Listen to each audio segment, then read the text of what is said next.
The Dybbuk Box isn't your grandma's wine cabinet.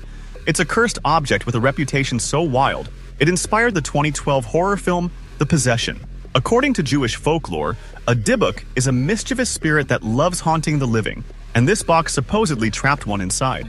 The story kicked off in 2003 when Kevin Manis sold it on eBay, claiming it caused nightmares, health issues, and a string of bad luck. Owners reported everything from sudden hair loss to bleeding eyes. One guy even swore he choked every time he touched it. But in 2021, Manis dropped a bombshell. It was all a hoax. Turns out he's just a creative writer who spun a spooky tale. So, is it cursed? Or proof that a good story can make us believe in almost anything? The Hope Diamond isn't just a gem. It's a 350-year-old soap opera of tragedy, mystery, and sparkle. Let's break it down. This legendary stone has passed through at least 20 owners. Some, like French merchant Jean-Baptiste Tavernier, met grim ends. Legend says he was torn apart by wild dogs. King Louis XVI and Marie Antoinette, their story didn't end well either. Then there's Evelyn Walsh McLean, the American heiress who adored the diamond. She even let her dog wear it, because why not? But her life was also marked by tragedy. Her son died in a car accident, her daughter overdosed, and her husband ended up in a mental institution. Here's the catch. Most owners had perfectly normal lives. Out of 20, only a handful faced misfortune. So is it cursed, or just really good at making headlines?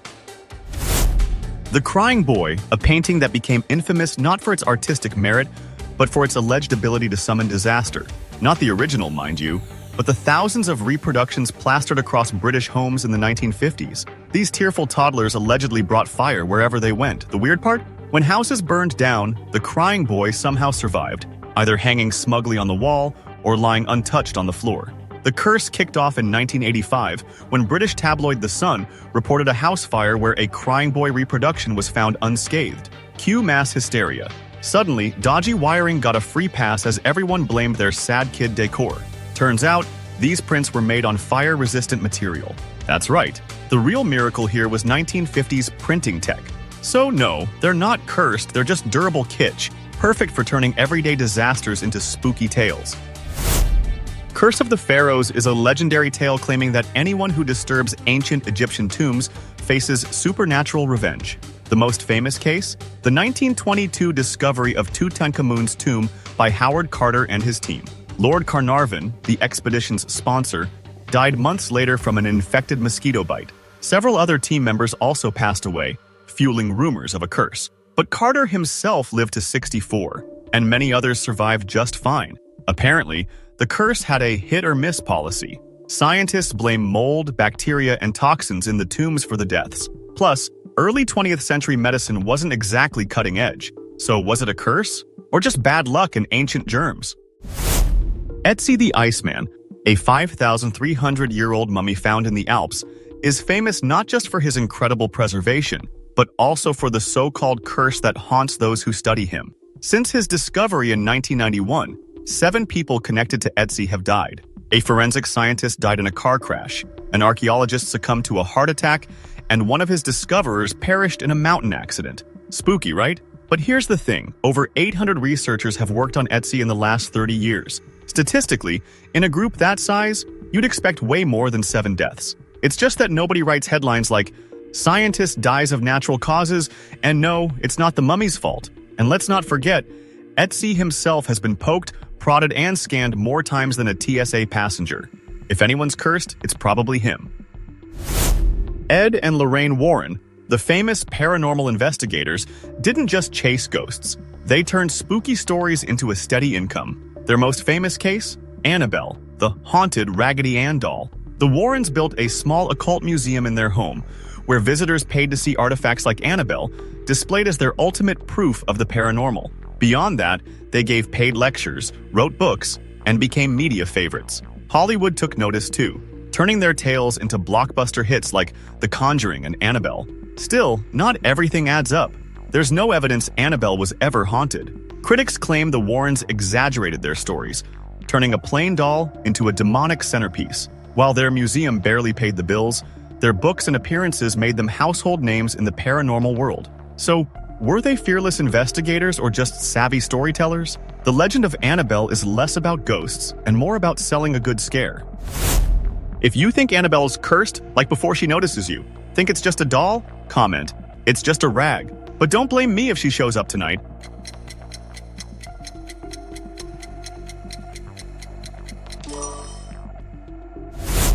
The Black Orlov Diamond, also known as the Eye of Brahma, is a 67.50 carat black gem with a curse as dark as its color. Legend says it was stolen from a Hindu shrine, unleashing misfortune on its owners. A diamond dealer jumped from a skyscraper after selling it.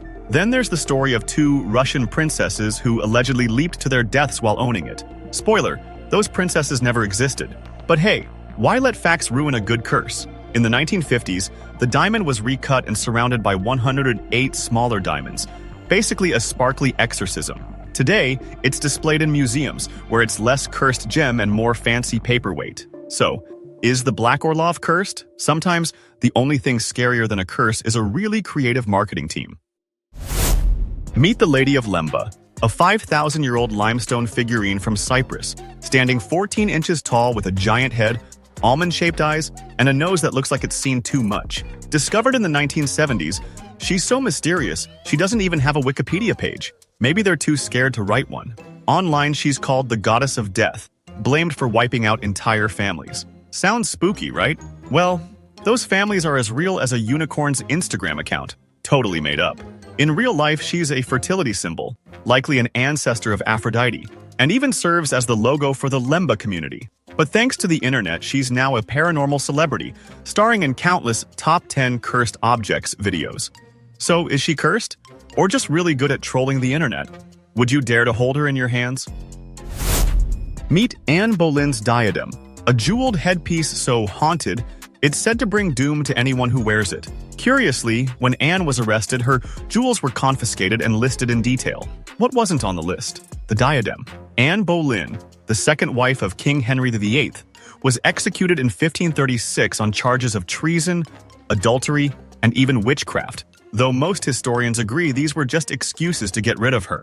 Legend has it that her diadem was cursed after her death, bringing bad luck to anyone who owned it.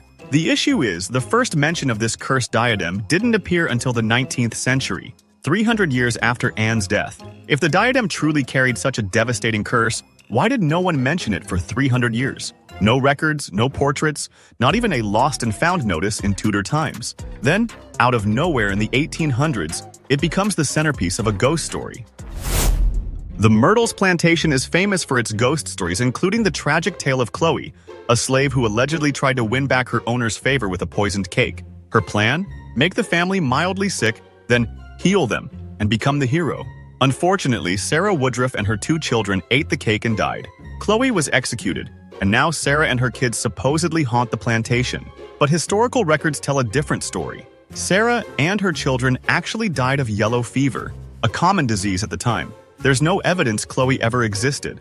Today, the plantation is a popular tourist spot, where visitors pay to hear spooky tales and maybe spot a ghost. Honestly, if I owned a house with such a reputation, I'd be making weird noises and whispering under bedroom doors too. After all, who wouldn't want to cash in on a good ghost story? If you enjoyed this, share it with a friend and hit subscribe. Want more right now? The next video is ready and waiting, because who needs sleep when there's cool stuff to watch? See you there.